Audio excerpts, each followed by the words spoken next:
So I have at least one plant that is showing symptoms of Hop Latent Viroid. I want to get into that today in this video, show you guys that. I also want to show you the plant that I just flipped over to flowering, 12-12 light cycle. And then I have some other plants that are still in the veg stage, but they're being grown in living soil containers. So I want to show you all of that in this video. Let's start on the 4x4. This is the tent that I just recently switched over to flowering. So 12-12 light cycle. I want to show you what the conditions I'm aiming for here. I'm actually aiming for a 1.2 kPa, so it's slightly off. We're at a 75-degree Fahrenheit temperature, 61% relative humidity. Pretty good conditions there for the flowering stage. Typically in flowering, I aim for 1.2 to 1.5. Sometimes it creeps up to 1.6 kPa. Let's get into the tent and I'll show you the one plant that's in there, one cannabis plant that's in there.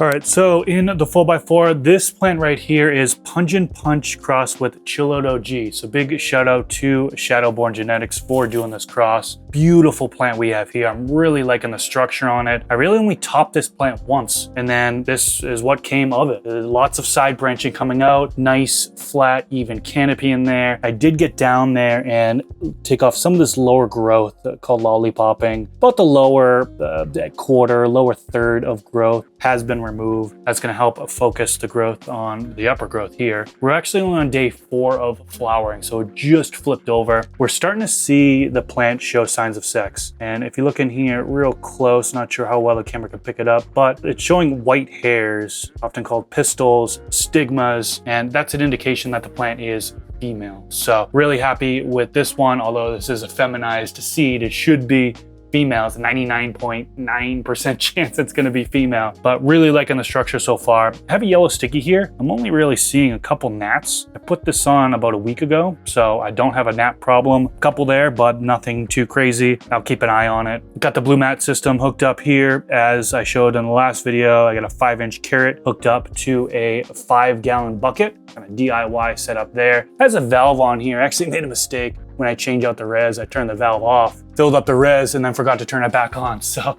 I came in a couple days later and the plant was wilting. I was like, what the heck is going on here?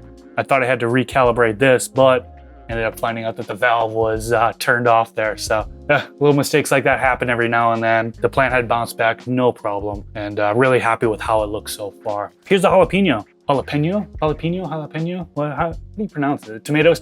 Is that looking pretty good, starting to flower right here. One of the things with this plant, I'm no expert, but it self-pollinates. Basically, it takes the pollen from part of the flower and it'll, with the wind and stuff like that, it'll naturally move to a different part of the flower and then it will eventually form the peppers. There are a couple things that people do. They'll either take like a swab and they'll swab within each one. Some people just use their finger like I'm doing right now. Other people, what they'll do is they'll shake. Shaking like this will help kind of redistribute that pollen to where it needs to be in order to produce the peppers. But yeah, either way, it's looking pretty solid to me. Somebody asked in a past video if I topped this pepper plant at all.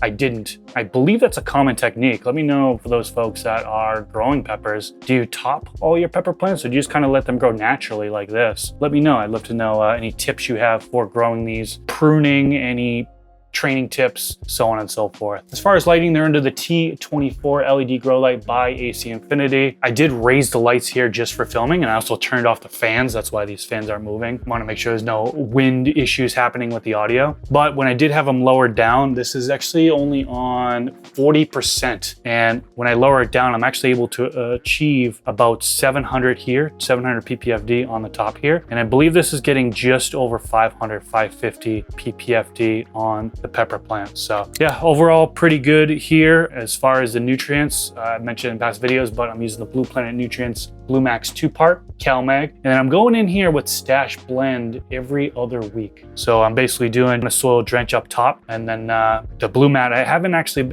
needed to readjust them, which is good. What I used to do is I used to turn off the valve, water in, and then wait a day or so and then recalibrate. What I've come to find out from Michael Box over at Blue Mat is you don't really really need to do that. You can usually get away with not doing that. So did the soil drench, and now once the moisture level goes back to what it was, it'll drip down as normal and keep that consistent moisture level in the medium. It's pretty much all I wanted to cover here in the 4x4. Let's go over to the 4x8 where I have a couple plants that aren't looking too well. One of them might actually have Hop Latent Viroid. If it does, I wouldn't be surprised if it's spread to other plants. We're going to talk about that, and let's also show you the plants that are in living soil containers. I want to show you the conditions before I go in and mess up the conditions. 79 degrees Fahrenheit. We're at a 78% relative humidity. That gives us a 0.72 kPa. I have it set for 0.8 kPa, so this should automatically adjust because this is a controller AI. One thing you notice here is there's 3s on the side there. That is actually what is just dimmed down to the lights. I'm actually only at 30% for the lights, so I'm actually able to achieve the PAR that I need for the plants in the vegetation stage at a 3. So these lights can be really dimmed down and still be able to get the amount of power that is optimal. Let's take a step inside and I'll show you the plants. So if you're new to this channel, welcome. One thing I want to say up front before we look at these plants is that I show the good and I show the bad. I'm not ashamed to show the bad, not ashamed to show problems on this channel.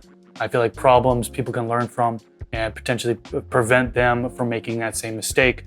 There are other content creators out there that only show you the good and they hide the problems. That's not me, that's not this channel. So that being said, I do want to show you these plants that are struggling a little bit.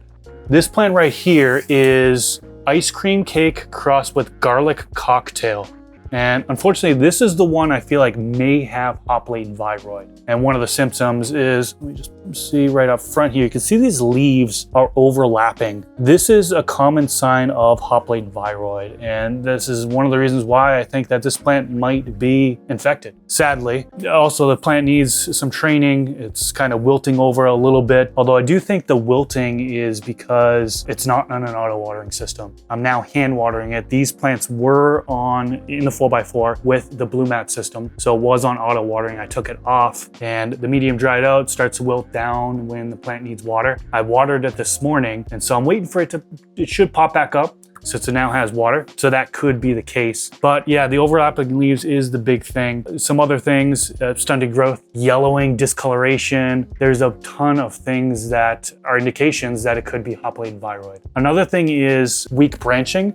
Now, when you go down like this, there's really no snapping happening. If it was infected by Hop Latent Viroid, there could potentially be more snapping happening, very weak branches. So it may not be Hop Latent Viroid. I did have this same overlapping leaf on a past cultivar. It was American Pie by Grow More Fire. And I actually sent that particular sample out to get tested for Hop Latent Viroid, and it came back negative. That was a little bit surprising. I thought for sure that was the case, but this particular trait actually seems to fall in genetics. Some of the genetics. And it's funny, this conversation was actually brought up between myself and Shadow from Shadowborn Genetics, and we had DMs, and one thing he mentioned, let me pull up the DM right now. He says, this mutation seems to be common in plants with OGKB lineage, from what I'd heard. Can't be positive though. He said, it seems to pop out on a few of my cultivars around 10% of the time, and they test it clean for HLVD. HLVD is Hop Latent Viroid. So I could potentially get this tested and find out it's not Hop Latent Viroid, but this is a symptom of Hop Latent Viroid. I'd love to know in the comment section below, have you come across this particular trait before where the leaves are overlapping? Let me know. I'd love to know what the percentage is of people that actually come across it. This is on day 48 of the veg stage. Going over to the next plant that was also previously on the blue mat system, but is no longer. You can see I've got the blue mat carrot. I pulled it out and just put it to the side for now. It'll go back onto an auto watering system here soon. I just need to set it back up. This is another one that needed watering, so you can see it's kind of wilted over like this. Hoping that it's not anything major, hoping that it's not Hop Latent Viroid going from this plant to this plant, for example. This is Lunar Skunk by Luna Seeds. And this is on day 51 of the veg stage. Need to get in here and do a little bit more training, kind of widen the plant a little bit, maybe get some pruning done in the middle to kind of open things up. But yeah, I'm gonna keep this plant in veg for a little while longer. And then once I get this plant to be a little bit bigger, I will flip over to flowering. So that's those two plants, the two plants that seem to be having some sort of problem right now, whether it be Hop Latent Viroid or just being underwater. So we'll see what happens. Fingers crossed that it bounces back. And yeah, let's pop over to the 4 plants that are in living soil containers. Okay, so here are the 4 plants that I have in 10-gallon living soil fabric pots. It's hooked up to the Blue Mat auto watering system. It's the 10-inch drip rings, 9-inch Blue Mat carrots, and I've got moisture meters in 3 out of the 4 containers. Let's start off with this plant right here. This is Ice Cream Cake Fast by Seedsman. Looking at my cheat sheet right here, this is on day 51 of the veg stage, and let's get a reading on what the moisture percent is. 52 is what it's showing. Michael Box and Blue Mat had mentioned 50 and 100 is ideal. So we're in that range. Now I will admit that this plant was kind of dried out, and that's another thing you see is kind of drooping down a little bit, wilting. I did actually water it this morning. I need to go in here and I'm gonna recalibrate this particular carrot. Now this happens every now and then, and it's not something that you should really beat yourself up on. Sometimes this happens with Blue Mats, is you have to go in there and recalibrate. The other 3 are fine.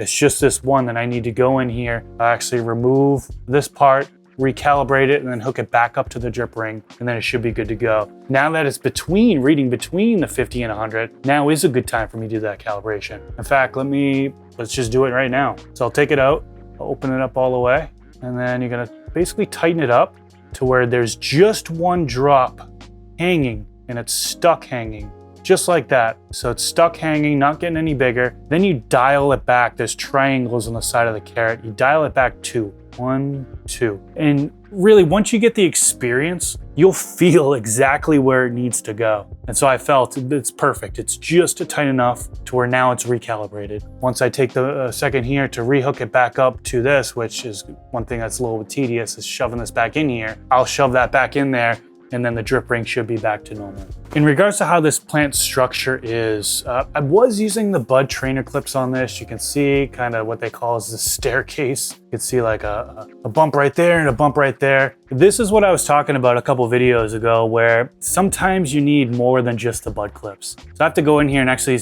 grab some ties, tie it down to the side, and widen this plant a little bit more, because I'm not liking how it's just kind of all straight up bunched together in here. I like for it to be a little bit wider there, so that way there's more tops coming out. Similar to something like this. This is really wide. This is even wider than that one. So I'll get in there and I'll do some ties and try to reshape this a little bit better than what it looks like right now. This one right here is the Black Sugar 2.0. This is also by Seedsman, and this is on day 43 of the veg stage. So this is actually behind all of the other plants. I went in here and I did top it earlier. Now I'm just kind of going in there and bending it with my hands. Not too much to really talk about on this one. It's looking pretty good. Seems to be healthy all around. And yeah, definitely gonna need a lot more time in veg before I consider flipping it over to flower. This is a guava root GMO, and this is the one where I actually snapped a couple of the branches accidentally. Now, if you can get in here, you can see that I actually had to, one of them didn't make it. So I actually had to cut that one off. The other one still has the tape on it, and that one survived. So this is the one, it looks like it bounced back, thankfully. But yeah, one of the branches, unfortunately, I did have to cut off entirely. I'm not too concerned about it. I mean, this plant has been widening out really well on its own. It feels like it's gonna be one of those plants that needs support late flowering. So I'm taking that into consideration. Just some of these plants, they get buds on it that are just so heavy that they start to flop all over the place towards the end of flowering. So